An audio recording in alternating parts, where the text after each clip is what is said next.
Why, hello, ladies and gentlemen. On today's show, finally, at last, it took me a little while, but breaking down the 2022 ZiPS projections courtesy of the old folks over at Fangraphs.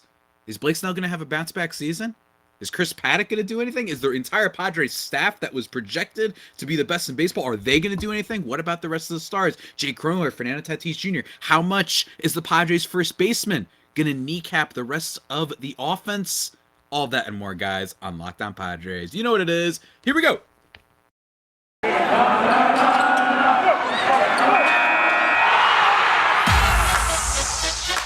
You are Locked On Padres, your daily San Diego Padres podcast. Part of the Locked On Podcast Network, your team every day.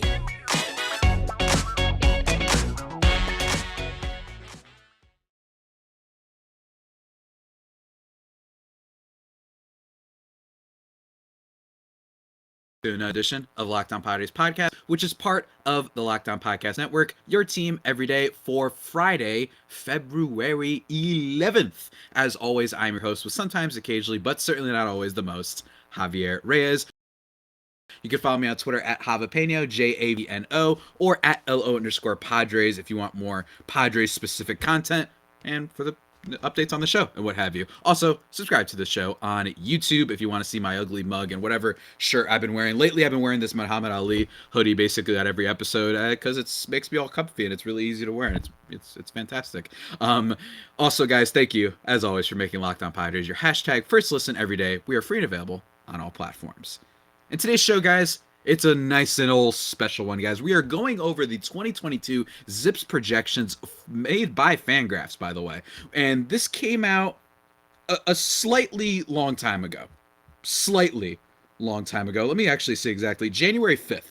Okay, so it's been about a month since ZiPS put out their projections for the Padres. So I'm a little bit late to the party. What can I say? I was a little bit sick, a little bit busy, doing some other work. What do you want from me? But we're going to be breaking down the offense, the pitching, giving my thoughts on these projections, and just what they say. Now, granted, ZiPS isn't, remember to take everything that's going to be said in terms of projections with a grain of salt. This is a system that is flawed. These are human beings. But in terms of just a system that's really interesting to read and interesting to go over, I thought, let's go over it. Everybody else is doing it. Let's do it. Let's kick the tires on this bad boy. And you guys know me. I'm not necessarily Mr. Analytics boy.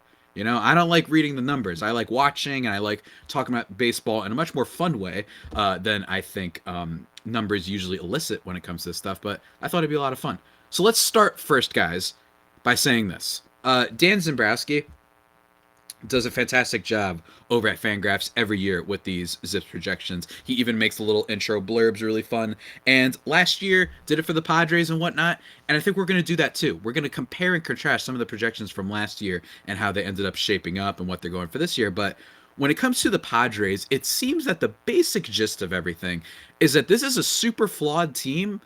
But bottom line is a lot of the main reasons that people were excited about the Padres for heading into 2021 are still present. The system still projects well for Mr. Fernando Tatis Jr., assuming everything is all healthy and whatnot. His comparison, according to Fangraphs' ZiPS thing here, is Alex Rodriguez, who you might have heard before, projecting for 7.6 WAR, which, with the exception of some other players, maybe like Juan Soto of the Nationals, and if we knew Mike Trout was fully healthy, Mike Trout, they mentioned, probably the best for any position player in all of baseball. He is that good and alone makes your team at least interesting as long as you're not the Los Angeles Angels when it comes to the aforementioned Mike Trout. And it's projecting well with guys like Jake Cronenworth and Manny Machado and Joe Musgrove, right? There's still a lot of stuff to like that we liked heading into 2022. And Manny Machado, by the way, still just 29 years old, which we kind of forget. We kind of forget that every now and then. And he's projected for a 4.4 WAR, according to Fangraphs here. And that's, you know what I'm saying? Like, this is what I find so interesting about a lot of the Padres sort of projections heading into this next year is, like, it's very rare to have this crop of star players and for people to really be down on their team like this much, especially when this is a team that hasn't succeeded for so long, right? The core is there. The problem is that a lot of the other pieces that they traded for and signed didn't necessarily pan out, as we knew from last year, with guys like Tommy Pham, with guys like Blake Snell, obviously, and Dinelson Lamet had the injuries. A lot of injuries, which they break down in the article and whatnot. Of course, you guys can just type in 2022 ZiPS projections. You'll find the whole thing if you want to look at it yourself. But I think one of the things that does need to be noted is the collapse, okay? Let's just talk about it really quickly, guys. Some things of note is that before the Friars, as the article stated, there was only one team, the 1986 Orioles, that ever finished the season as poorly as the Padres did. The Padres went 12-34 in their last 46 games. They were on pace to being like a 94 team. They were great. And I remember like a lot of people there were some naysayers who thought we keep losing to some scrubby teams, but granted, it was still the first half. That happens sometimes, right? Go ask the White Sox. You know what I mean? They lose to some teams every now and then, but they still project for a good win total. And then what ended up happening is the Padres suffered basically, like I just mentioned, that the article brought up, one of the greatest collapses in basically all of MLB history. 67-49 at one point, then like I said, 12-34 in their last 46. And a lot of that was injuries, don't get me wrong, but it can't be placed exclusively on injuries, right? We have talked about it ad nauseum, the handicap that is the Padres for current first baseman, right, who must not be named. He does not project well, by the way, if you're wondering, for Fangraphs and ZiPS projections. He does not project well. Let me actually pull it up. I actually didn't write this down because I assumed that everyone would just kind of agree that he's not going to project well. He's projected for 0.5, and his comparison is Mule Haas, who I've never heard of before, Mulehaas. Which is not good, especially considering that Will Myers is a little bit of a not great player. He's projected for a WAR total of 1 this year, but that's still better than the Padres' current first baseman, just to elicit just how dark it's gotten at that position. But what I do think that is, what was I even saying just now? What was I saying? I'm forgetting now, but it's okay. Another thing that kind of collapsed that I think needs to be brought up with the Padres is their bullpen. Right? And a lot of the things, like I just mentioned, with the injuries and what have you, injuries to their starting rotation, injuries to Chris Paddock, injuries to Mike Clevinger, which we knew about, but Dinelson Lamet was a big one, guys. Dinelson Lamet actually was projected to be like around a 2.5, 2.7 WAR player. Basically, actually, I'm going to pull this up right now so I make sure I get it right. By Fangraphs last year, Dinelson Lamet was projected for, let me see if I could find it, for a 2.6 WAR.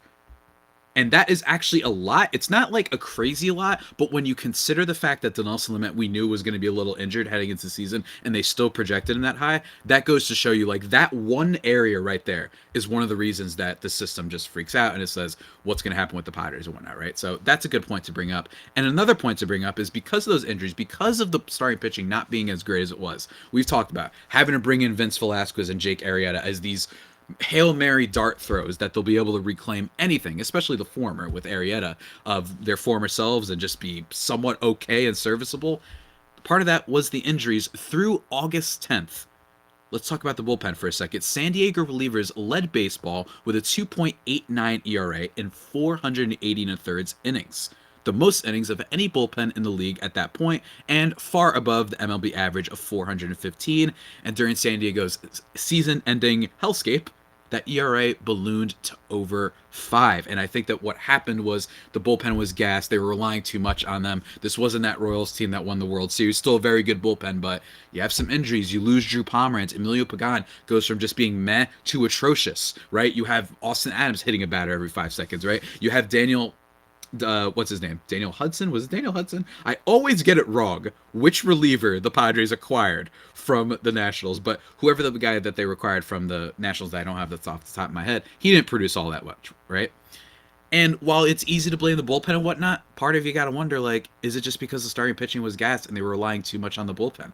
And eventually, they couldn't keep up with that 2.8 ERA. They were overperforming. Right? So those are kind of like the signature points about the collapse for the Padres last season.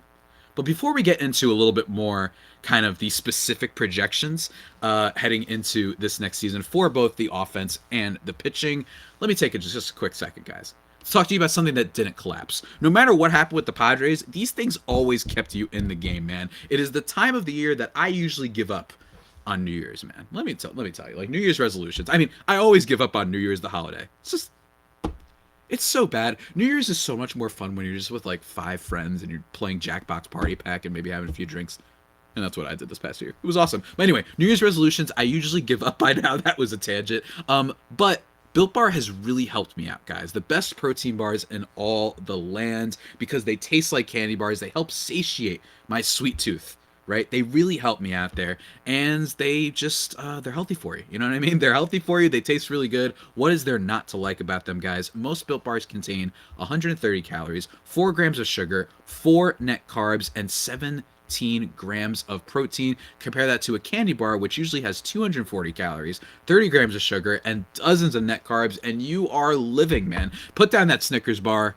Go get the Built Bars, guys. And what I like about them, basically above all else, is great variety of flavors. Not that they just in general taste good, right? Covered in chocolate, they're soft and easy to chew, right? They've got mint brownie, they got coconut almond, new this month, white chocolate cookies and cream. They got white chocolate raspberry. They've got apple almond crisp, which is my favorite flavor. They've got cherry barcia. They've got coconut brownie chunk. They've got eggnog and gingerbread in honor of, the Christmas holiday that just passed us. They have everything you could want, guys. And here's one more thing that you could possibly want, and that's a deal. Right? That's a deal. Go check this out, guys. Just because you're listening to this podcast, go to built.com and use promo code LOCKED15 and you'll get 15% off your order. Remember, that is promo code LOCKED15 for 15% off at built.com. And let me just mention to you guys, it is Super Bowl week, brought to you by Get Upside, and there's no better place to get coverage of the big game than the Locked On NFL podcast. Locked On Bengals and Locked On Rams are in LA all week covering the big game. So, it's game time, man. Go check those guys out. They're putting in good work. Those hosts are really good. Shout out Bengals and Rams. Gonna be a great game. Let's get into the projections, guys. This is where the fun begins, as they say. So I mentioned some of the main points already when it comes to the offense, which is Manny Machado, Jake Cronenworth, and Fernando Tatis Jr.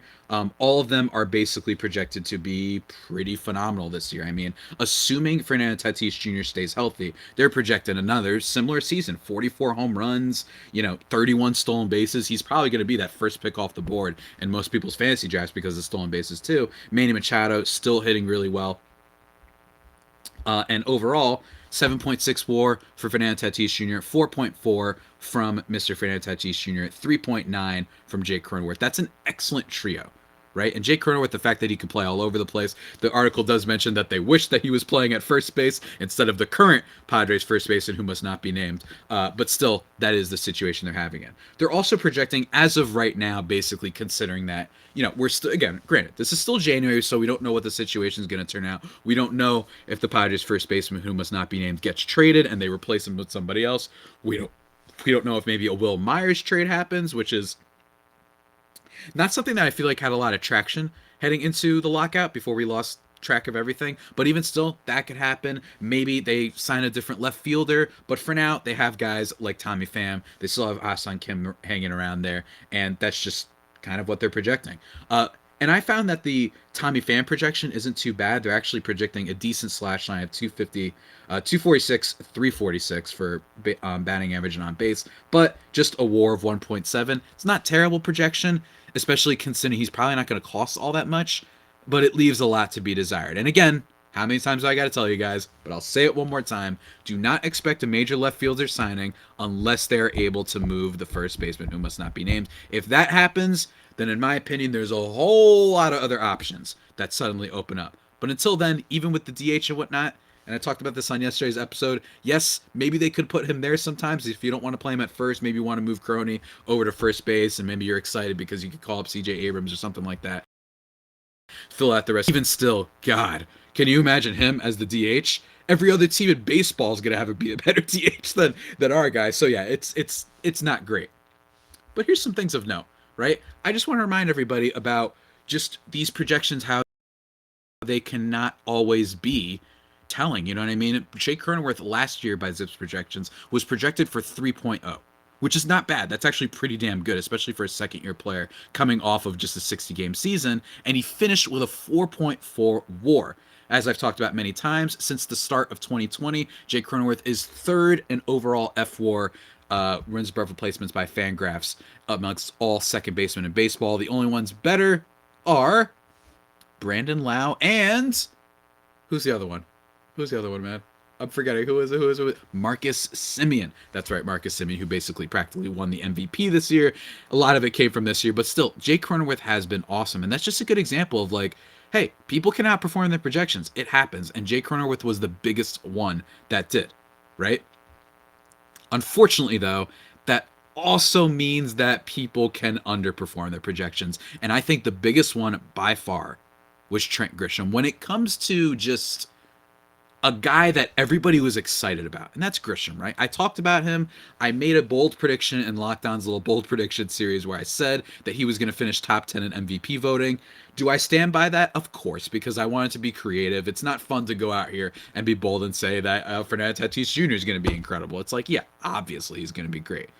Heading into the 2021 season, ZiPS projections had him finishing at 3.3 F-WAR, and instead he finished at 2.1. And a lot of that was helped by the fact that he had a pretty good defensive repertoire in his set. He had pretty good defensive stats, right? He's projected for a solid defensive rating of 6, which is amongst the best among basically anybody on the Padres roster, with the exception of some guys like Ha-Seong Kim, if I'm not mistaken, is still pretty up there. He's at a 2. We still got something positive for Manny Machado, but for the most part, he's projected really, really well, right? And I'm wondering, what's going to happen?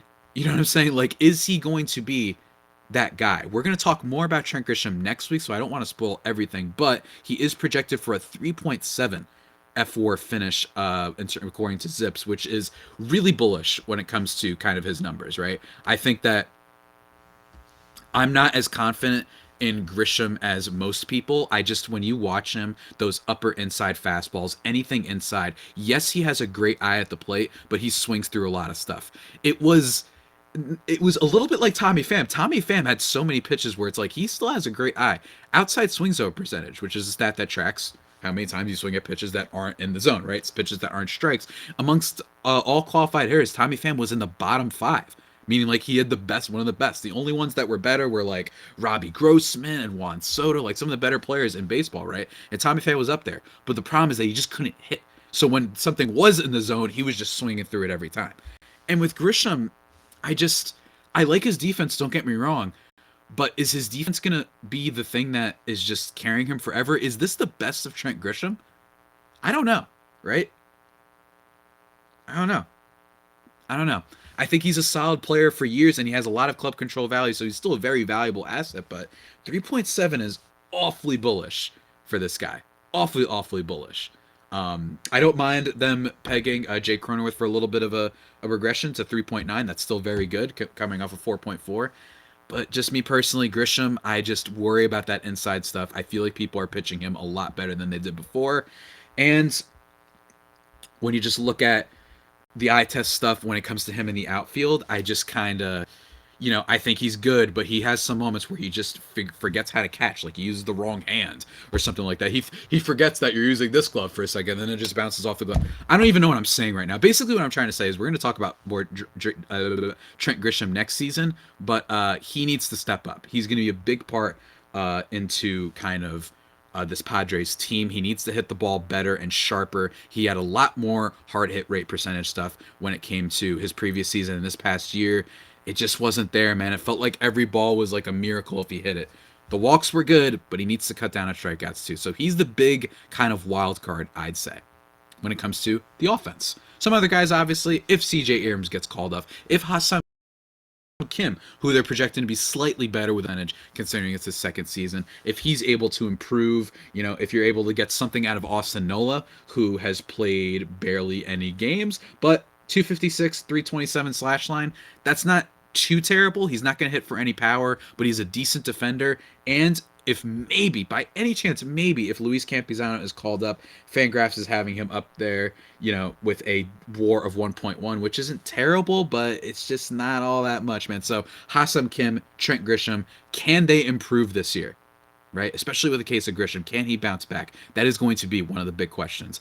I'm a little bit more cynical about it. I think he's going to be an okay player, but a guy with a 3.7 F4, I don't know, man. There's a lot of outfielders that I'm pegging to do a little bit better than Trent Grisham.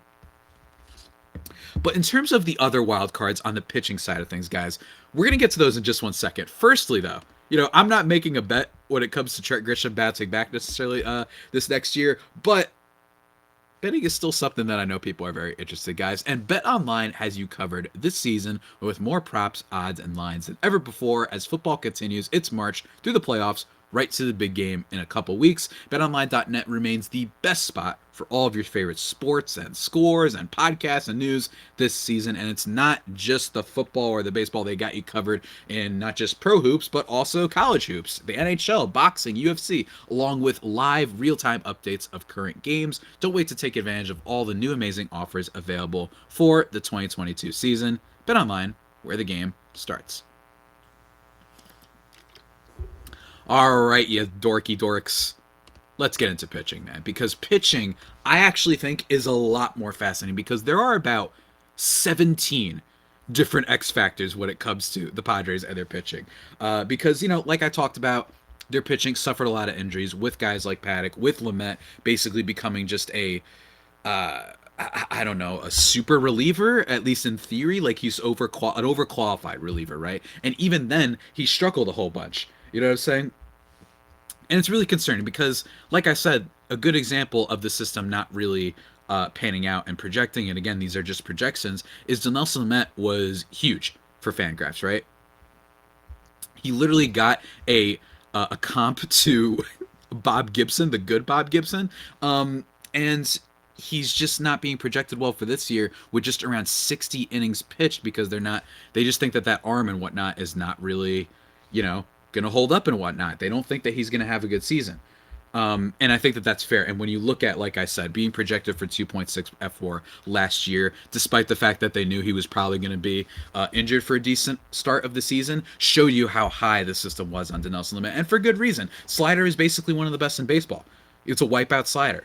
But this past year, even out of the bullpen, every time he would have these mess ups, he would give up bigger hits, and the K rate was sometimes a little bit, fluctuating and whatnot. So Dinelson Lamet is a big problem, and you got guys like Chris Paddock, and you got guys like Blake Snell and Yu Darvish. You have Joe Musgrove, who is projected as the best overall pitcher heading into the Padres for this year, projected for a WAR of, let me just bring it up really quickly, projected for a WAR, why can't I bring it up? So this is what I hate. Because they have like a standard, and I always get them I can never see which one is which. Does that make sense, guys? Okay, here we go. 3.5 WAR from Joe Musgrove is what he's projected, which is really, really, really damn good. And I guarantee you it was not what people had expected. Up next is Mike Clevinger with 4 WAR, after Yu Darvish with a 2.4, then Blake Snell, which the system is actually not all that high on, which is a little bit surprising considering that everyone you talk to is expecting, because of how Blake Snell ended his season last year, limiting his pitching repertoire, focusing more on the fastball and slider, that they're expecting a little bit more of a bounce back. Not Fangraphs, man. They're absolutely not projecting that at 2.3, which isn't horrible. But if you look at it, one of the biggest things is a 30% strikeout rate is one of the things they're talking about. They think he's going to be the best strikeout artist on the Padres, especially amongst their starting pitchers. But 10.7% walk rate is around the projection for them, which outpaces basically everybody on the team. So they still aren't totally sure about his control, which is fair. And then after that is Nick Martinez with a 2.1 WAR, and then Chris Paddock with a 1.8. Nick Martinez is very interesting. He's projected for 2.1. He's reached his mid-90s. He's throwing harder. He did not do well when he was with the Rangers and in Major League Baseball, but he's been out for a while, and the Padres made a decent commitment to him. That contract, right, which I'm going to pull up right now because I don't have it in front of me, but the contract, let me see here if I can find it. Nick Martinez, they signed him to a 4-year, $21 million deal, and they also signed for reliever Robert Suarez to a 2-year, $11 million deal, which we talked about. Robert Suarez can reach triple digits, right, when it comes to his fastball command and whatnot, but they aren't coming from Major League pitching. It's been a while since they pitched in Major League Baseball, so there are reasons for concern, but I find it interesting that the system seems to be high on Nick Martinez, especially considering that 4-year, $20 million, it's decent money, but it's not crazy, right, especially since it's not a long commitment, so that's at least a little bit exciting. But, like I said, there's still some other wild cards in here, right? And there's still a lot of other concerns, all right? First, in terms of the concerns, Paddock last year, he was projected for 2.7 F4, which is they expected a bounce back. He did not have that. Finished with 1.8, and this season still projected for 1.8. It's just, I mean, that's yeah. I mean, I don't really know what else to say with Paddock. That's actually not a bad projection, considering that his ERA was so in the tubes and he was giving up home runs and whatnot, and his changeup people started to hit better. That's actually not too bad of a projection, in my opinion, but it's still not loving him as much. It's okay. It's okay. But a lot of this depends on is Mike Clevinger going to be great? There's so many variables to this starting pitching, right? They don't have a lot of leeway. They don't have a lot of room to kind of mess up, right? We have to hope that Clevinger's healthy. We have to hope that Darvish and Snell can bounce back. Because another big thing, and this is the big wild card as well, on top of Mike Clevinger, another big one is Mckenzie Gore, right? Mckenzie Gore, heading into last season, got compared to Steve Carlton, the Philadelphia Phillies Hall of Fame starting pitcher who had a career WAR of 90, according to Baseball Reference, which is just insane. That's who Mckenzie Gore was being compared to heading into this past season. Think about that for a second, guys. That's how far we've come, right? That's how far we've fallen, I guess you could say, right? That's how much things have changed for the outlook on Mckenzie Gore. And then in terms of this season, Fangraphs isn't loving him. They don't necessarily think that he's going to kind of debut all that much this season. They don't have him pegged for all that many innings. Just 14. They don't really, or not 14. Hold on, let me see. I got that wrong. My apologies, guys. 47, 58.7 innings. Like, that's about the same as like Dinelson Lamet, which is also a bad sign, by the way, that they think Gore is going to basically pitch as much as him. But Mckenzie Gore might make his debut, but the variables for the outcomes here are just really not all that great. And I've talked to people before. I talked to Arm Layton over at Just Baseball about Mckenzie Gore, and he was saying this is rare. Pitchers do not become the best pitching prospect in baseball and then fall out, in the case of Gore, outside the top 100 overall prospects in baseball after basically just a year. It's not like he premiered, right? It's not like he came to Major League Baseball and got lit up and we were like, oh my God, we got to readjust our projections for him, right? But Carlton, are you kidding me? A Hall of Fame pitcher with a 90 WAR. That's who Mckenzie Gore was. So you're hoping that you can get some value out of Gore, and we're probably going to see him debut at some point this season, especially if some injuries kind of come in, especially if, guys like Adrian Morejon don't perform up to snuff. If they don't use Ryan Weathers, he might need some nurturing down in AAA or what have you, right? Depending on how things shake up, you could see, right? If Nick Martinez gets hurt, or if Nick Martinez isn't really all that good and he's a bust immediately, we're probably going to see a debut of Mckenzie Gore. And the big thing that they also talk about with this Padres starting pitching group is that they don't have too many enforcements in the minor leagues right now. They have an Ethan Elliott. They have guys that can come up and maybe do something, but no one that you're super excited about anymore. Gore was supposed to be that headliner. So the bottom line is kind of, when you just look at these projections for the Padres, I've said a lot that this team reminds me of the vibes that we got heading into 2020. Not 2021, but 2020. And that was that everyone was like, maybe they can win like 84, 85 games. That's not a bad position to be in, especially because you have a lot of certified stars, especially on the offensive side of things. And they can still move around a little bit if they are able to move their first baseman. And as I've mentioned a lot, at least with all the pitching guys, it's not like they have someone who's only projected for like a 1.2 WAR who's like their second starter, right? They still have these just dart throws, That's kind of my vibe that I'm getting from the ZiPS projections, where, yes, Musgrove is going to be great. Yes, Mike Clevinger is probably going to be great. He's a big X factor. But even if Snell and Darvish don't become Cy Young caliber, right? Darvish had one of the best ERA marks from the second half of 2019 and then all the way through 2020. He was one of the best pitchers in baseball, right? If he's still, if he can achieve that level, that'd be great. But even if he doesn't, at least getting something out of him that's pretty solid, especially for someone who could be your number 3 or number 4 starter, that's still pretty good when it comes to winning games in totality across the season. Maybe not necessarily a playoff game 1 starter, but still, he can give you some value. And the same thing goes for Blake Snell. And I know that everybody's not as bullish on Mr. AJ Preller these days, but maybe signing Mick Martinez, who somebody commented, by the way, a little bit a while ago. I forgot what it was exactly.